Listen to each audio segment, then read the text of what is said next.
दोस्तों नमस्कार, कैसे हैं आप सभी लोग। जय श्री राम। दोस्तों आज की मार्केट एनालिसिस मुझे करनी पड़ रही है। मैं नहीं चाहता था कि मैं बैठ के करूं, क्योंकि मैंने बोला है ना कि मैं थोड़ा वेकेशन पे आया हूं, छुट्टियां मना रहा हूं मैं। लेकिन मैं सोचा कि इतनी बड़ी बात आपसे अगर ना मैं बताऊं तो आप बुरा मान जाओगे, और दूसरी चीज आप ट्रेड करोगे, अगर आपको वो बात नहीं पता रहेगा तब भटक जाओगे। तो इसलिए मैं ये बात बता रहा हूं और आप सुन के हैरान हो जाओगे, या आप चेक करना। फेड रेट कट किया, हमने क्या डिस्कस किया था कि इमर्जिंग मार्केट के अंदर पैसा आएगा। और अगर आप फ्राइडे का एफआईआई का डेटा देखोगे ना, आप चौंक जाओगे। मैं आपको ये नहीं दिखा रहा हूं, आप देखो कैश स्टेटस। पहले ये देखो कि एफआईआई ने कैश कितना बॉट किया है, 14,000 करोड़। भाई साहब, मतलब ये लोग जितना साढ़े आदमी है ना कि समझ नहीं आता है कि ये क्या करना चाह रहे हैं। अब तुम सोचो, जैसे फ्राइडे को मार्केट के अंदर इतना बड़ा पंप आया, पंप के बाद लोगों ने ये सोचा कि ठीक है यार, यहाँ से अब एसएल लगाते हैं, यहाँ से लेते हैं, और इन्होंने 14,000 करोड़ की खरीदारी करके गए हैं। और एक एक चीज अगर मैं आपको दिखाऊंगा तो आपको तब समझ में आएगा कि इन्होंने किया क्या है। तो अगर आप देखेंगे इंडेक्स फ्यूचर में इतनी सारी लॉन्ग पोजीशन या FII की बनी हुई है, या हम लोग और डिटेल में देखना चाहते हैं तो हमें और डिटेल में दिख जाएगा कितने करोड़ रुपीस ऑफ इन्होंने बाई किया है। एक एक चीज आप यहाँ देख सकते हो। निफ्टी फ्यूचर्स का कितना बाई किया, बैंक निफ्टी फ्यूचर का कितना बाई किया, ऑप्शंस कितना इनके पास है, फिर निफ्टी बैंक निफ्टी का ऑप्शन कितने में, और हर जगह आप देखोगे लॉन्ग, सारे पोजीशन इन्होंने लॉन्ग करके रखा है। तो अब इनके दिमाग में क्या चल रहा है क्या नहीं चल रहा है यार, वी कांट से, है ना। बट एक चीज तो बहुत श्योर है कि मार्केट के अंदर बहुत तगड़ा वाला मोमेंटम आने वाला है 1 2 3 दिन के अंदर। आज से लेकर, यानी मान लो आज संडे है, आपको मंडे का मार्केट खुलेगा, मंडे ट्यूसडे वेडनेसडे आप ट्रेड करके देखना मार्केट कितना ज्यादा वोलेटाइल आपको रहेगा। नीचे जाएगा तो खरीदेंगे, ऊपर जाएगा तो बेचेंगे। बट इन्हीं चीजों का फायदा उठाता है एक ऑप्शन बायर।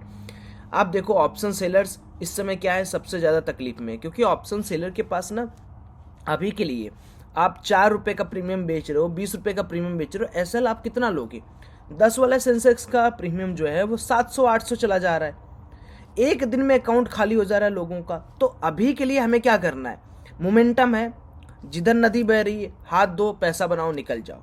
तब अब ओवरऑल मार्केट को अगर देखो तो ओवरऑल मार्केट अपना बुलिश है, लेकिन इसका ये मतलब नहीं कि कहीं पर भी हम ले लें।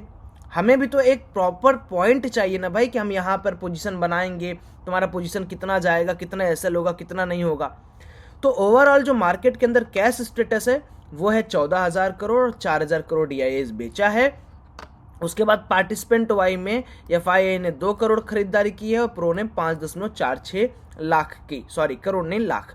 अब यहां पर एक चीज मैं आपको बताता हूं, देखो अब थोड़ा सा ना पीछे चलते हैं। होप कि आज संडे है तो आपके पास टाइम होगा कि आप पूरी एनालिसिस सुनोगे। देखो जब मार्केट के अंदर मार्केट अपना धीरे धीरे जब बढ़ रहा था DIIs रिटेलर्स के दम पे, तब FII सेल कर रहे थे। इसका ये मतलब नहीं कि FII आज खरीदे हैं तो सेलिंग मार्केट के अंदर आ नहीं सकती। इस समय अगर FIIs का आप डेटा उठा के देखोगे तो बेचारे सबसे ज्यादा डिस्टर्ब तो इंडिया से हैं, क्योंकि वो जो करते हैं रिटेलर्स DIIs उनके उल्टा कर देते हैं। पहले क्या होता था, FIIs बढ़ाता था पोजीशन तो सब लोग खरीदता था, वो बेचता था तो सब लोग बेचता है। आज ये सीन हो गया है कि FIIs बेच रहा है तो भी DIIs खरीद लेता है, रिटेलर खरीद लेता है। अब FIIs आए हैं अपने मार्केट में, यानी फिरंगी लोग आए हैं खरीदारी करने। अब हमें यह सोचना है कि हमें क्या करना है, क्या इनको अपना माल ऊपर चिपका के निकलना है, फिर नीचे आने का वेट करना है। तो ये जो लड़ाई है ना, ये अब दो तरफा हो गया है। पहले साथ साथ चलते थे, अब अलग अलग चल रहे हैं। तो हम लोग एक एक पॉइंट को यहाँ पर देखते हैं, डिस्कस करते हैं। लेवल्स बनाइए, ठीक है, कॉपी पर नोट कर लीजिए, कहीं पर भी नोट कर लीजिए। सबसे पहले ना पूरे मार्केट को एक बार एनालाइज करते हैं। इस वीकेंड में बहुत ज़्यादा कुछ वो नहीं है, बहुत बड़ा कोई न्यूज़ आने वाला नहीं है। Bank Nifty all time high पर है, निफ्टी ऑल टाइम हाई पर है। अब हमें क्या करना है वो चीज़ समझना है। इतनी बड़ी कैंडल्स के बाद अगर मान लीजिए कि हमने कहीं पर मान लो यहाँ पर पोजीशन बनाया, यहाँ बनाया, तो एक हमारे पास आर्ग्यूमेंट होना चाहिए कि हमने क्यों बनाया। दूसरी चीज़, हमारे पास स्टॉप लॉस के पॉइंट होने चाहिए। तो सबसे पहले ना मैं आपको एक स्विंग दिखाता हूँ। अगर आप देखो ये अपना ये एरिया जो है प्रीवियस ऑल टाइम हाई का स्विंग है, ठीक है, ये वाला एरिया। और दूसरा जो हमारा सपोर्ट एरिया है, लॉन्गर टाइम फ्रेम की भी बात कर रहा हूँ यहाँ पर। अब ज़रा हम लोग एक चीज़ कैलकुलेट कर लेते हैं कि मार्केट यहाँ से लेके यहाँ तक का इसका 50% कितना है। तो तो ये वाला एरिया 50% का एरिया, ये वाला एरिया। अब हमेशा होता क्या है कि मार्केट के अंदर अगर आप कहीं भी देखोगे जहाँ पर भी इस तरीके का मोमेंटम है, like this is also a swing, ये भी एक स्विंग है, इसको कंसिडर करोगे तो होता क्या है कि जैसे मार्केट के अंदर ये सेलर है, ये बायर है, तो सेलर ने बोला बायर को कि भाई हम तुम्हें हराएंगे, बायर बोला सेलर को नहीं भाई तुम नहीं हरा पाओगे। अब यहाँ सीन क्या है, जो यहाँ सेल किया था, यहाँ सेल किया था, वो ऑलरेडी अच्छे प्रॉफिट में आए, प्रॉफिट लेकर निकले या ना निकले अलग बात है। उसके बाद मार्केट ने क्या किया कि जितने भी नए सेलर्स थे इधर वाले, इन सबको ट्रैप किया। ट्रैप करने के बाद मार्केट अगेन 0.5 को ब्रेक करते हुए अपने ऑल टाइम हाई पर है। तो सपोज करो कि मुझे यहाँ पर सेलिंग का प्लान करना है, कैसे मैं कर सकता हूँ? जैसे अगर आप प्रीवियस डे का देखोगे या बाइंग का प्लान करना है, कुछ भी अगर आपको करना है, जैसे अगर आप ये वाला ये डेटा देखो, जैसे ये भी एक तरीके का डेटा आप देख रहे हो, सेम इस तरीके का डेटा कि आपको एक स्विंग यहाँ पर दिख रहा होगा, ठीक है। एक स्विंग यहाँ दिखने के बाद क्या हुआ कि मार्केट पहले यहाँ से यहाँ तक नीचे आया। उसके बाद अगर हम लोग यहाँ पर 0.5 वाला एरिया मार्क करते हैं तो 0.5 एरिया से मार्केट कितना ऊपर गया, you can try with this, ये गया अपना इस जोन पर, ठीक है, यानी 0 जोन तक। तो अगर मान लीजिए मैं यहाँ से 0 जोन पर जाता हूँ, ठीक है, ये मेरा 0.5 का एरिया है, ये मेरा 0 जोन है। यानी कहने का मतलब ये है कि अगर मान लीजिए मार्केट के अंदर हम लोग यहाँ से यहाँ के बाद नीचे गिरे, तो क्या ये पॉसिबल है कि यहाँ से यहाँ के बाद गिरेंगे? अगर ये कल के दिन 0 जोन बना, 0 जोन का मतलब बेसिकली ये है कि यही टॉप बनना चाहिए। अगर ये टॉप बनता है तो क्या हमें वो एक्सपेक्टेशन मिल पाएगी जो हम चाह रहे हैं? इसके लिए कैलकुलेट करना पड़ेगा कितने पॉइंट का फॉल हम लोग देख सकते हैं। तो अगर आप देखोगे ये 0.5 का एरिया है, यहाँ से मार्केट गया था अराउंड 4837। कब गया था याद रखना, मार्केट पहले एक टॉप बनाता है, नीचे गिरता है, देन जब 0.5 का ब्रेकआउट करता है तो ये क्या करता है 4800 पॉइंट ऊपर जाता है। समझ रहे हो मेरी बात? तो अगर मार्केट यहाँ से फिर नीचे आया और फिर 0.5 को ब्रेक किया तो क्या 4000-5000 पॉइंट का मोमेंटम हम लोग नहीं एक्सपेक्ट कर सकते? According to our historical data कर सकते हैं। तो हम लोग को सेम यही करना है। मुझे पता है थोड़ा कॉम्प्लिकेट हो रहा है, बट मैं थोड़ा समझाने की आपको कोशिश कर रहा हूँ कि that's how you decode the market. ये ठीक है। अब आपको लग रहा होगा कि सौरभ भाई इतना ऊपर तक, यस ब्रो इतना ऊपर तक, क्योंकि सेम सिचुएशन है। अगर आप थोड़ा फॉल को डिटरमाइन करो, जैसे यहाँ से जो फॉल आया हुआ था वो 4000 पॉइंट का था, उसके बाद मार्केट ऊपर गया, यहाँ से भी अगर आप डिटरमाइन करोगे तो ये भी अराउंड 4000 पॉइंट के आसपास का फॉल है।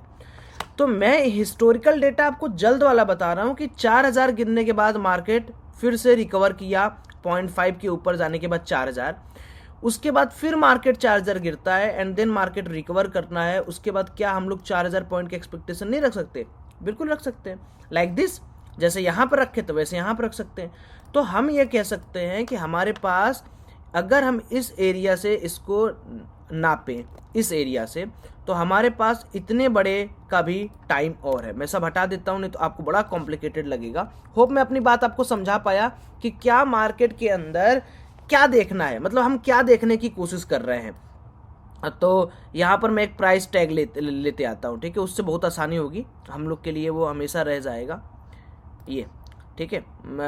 ये था इसका 0.5 का जोन, ये था 4000 पॉइंट, अगेन ये है इसका 0.5 zone, yes, down breakout, and ये इसका 0.5 जोन, 4000 पॉइंट कहीं यहाँ आता है, ठीक है।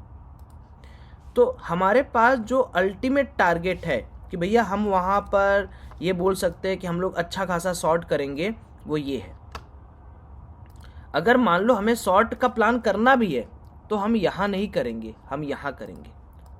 ये लेवल में आपके लिए निकाल के रख रहा था। ये हमारा मतलब समझ लो कि ये हो गया। क्यों? क्योंकि सपोज आप अगर मार्केट के अंदर कल सेल कर दें, आप इस तरीके का डीप अगर चाहते हैं तो आपके पास कुछ तो प्रूफ होना चाहिए। मैंने वही बोला, तो कुछ तो स्टैटिक्स आपके पास होना चाहिए ना कि आप क्यों सेलिंग करना चाह रहे हैं। तो अभी मार्केट के एनालिसिस बढ़िया करते हैं। अभी तक मैंने आपको सिर्फ लेवल्स बताए, कैसे ड्रॉ करना है, कैसे निकालना है। अब मैं 15 मिनट में आपको समझा देता हूं ताकि आप प्ले कर सके। अब देखिए भाई साहब, जिस तरीके से डेटा है FIIs का, अगर गैप डाउन खुलता है तब तो श्योर शॉट है कि 52,400 के आसपास हमें बाइंग का ही प्लान करना है। यानी मान लो गैप डाउन खुला 52,400 के आसपास तो बाइंग का प्लान करना है। अगर मार्केट फ्लैट खुलता है, फ्लैट खुलने के बाद मार्केट आराम से आप देखोगे तो 200, 400, 500 पॉइंट ऊपर जाएगा। हमें सेलिंग लंबे समय तक कब करनी है? जब मार्केट 55,600 से लेके 56,100 के लेवल के आएंगे, यानी 400 पॉइंट का रेंज। और कल यानी मंडे को अगर आपको प्ले करना है तो आप ऐसे प्ले करो, जैसे ये सपोर्ट है, ये सपोर्ट है, ये सपोर्ट है, ऊपर रेजिस्टेंस आप ये मान सकते हो, एक राउंड नंबर है, ये रेजिस्टेंस आप मान सकते हो। तो कल का दिन, मंडे का दिन आपको स्कैल्पिंग करना है। हाँ, अगर मार्केट गैप अप खुल गया, मान लो यहाँ से 400-500 पॉइंट गैप अप खुल गया, गैप अप खुलने के बाद क्या होगा, 100-200 पॉइंट और ऊपर जाएगा। उसके बाद मार्केट धड़ाक से नीचे गिरेगा और यहाँ पर हम लोग का सेलिंग जोन है ही, तो यहाँ एक्टिवेट कर देना सेलिंग जोन। इस समय सबसे मजा तब आएगा ना जब आपका ट्रेड 1-2 हज़ार पॉइंट आपकी डायरेक्शन में चला जाए। तो मैं इसके बारे में आपको टेलीग्राम पर और गाइड करूंगा, बट मेरा प्लान आप समझ लो कि मैं ऐसे सोच रहा हूं और मार्केट के अंदर आप भी ऐसा सोचो। अगर कल के दिन मार्केट फ्लैट खुलता है, नो डाउट 15 मिनट की कैंडल डिसाइड करेगी हमें ऊपर जाना नीचे जाना है, बट याद रखना हर एक राउंड नंबर कल के लिए एक सपोर्ट बनेगा, क्योंकि इतना बड़ा नंबर है FIH का। और अगर गैप अप खुल गया 500-600 पॉइंट, तब तो बहुत अच्छा है। थोड़ा मार्केट ऊपर जाए, 100-200 पॉइंट ऊपर जाए, थोड़ा ब्रेकआउट दिखाए लोगों को, तब हम लोग यहाँ पर सेल कर देंगे। ठीक है, तो ये थोड़ी डीप मतलब एनालिसिस टाइप की हो गई, बट एक बार आप इसको देखो और अपने कॉपी पर नोट करो और समझो कि मैं क्या बोलने की कोशिश कर रहा हूँ। बाकी कल से हम लोग रेगुलर हो जाते हैं और फिर मिलते हैं। Thank you, have a great day, जय श्री राम।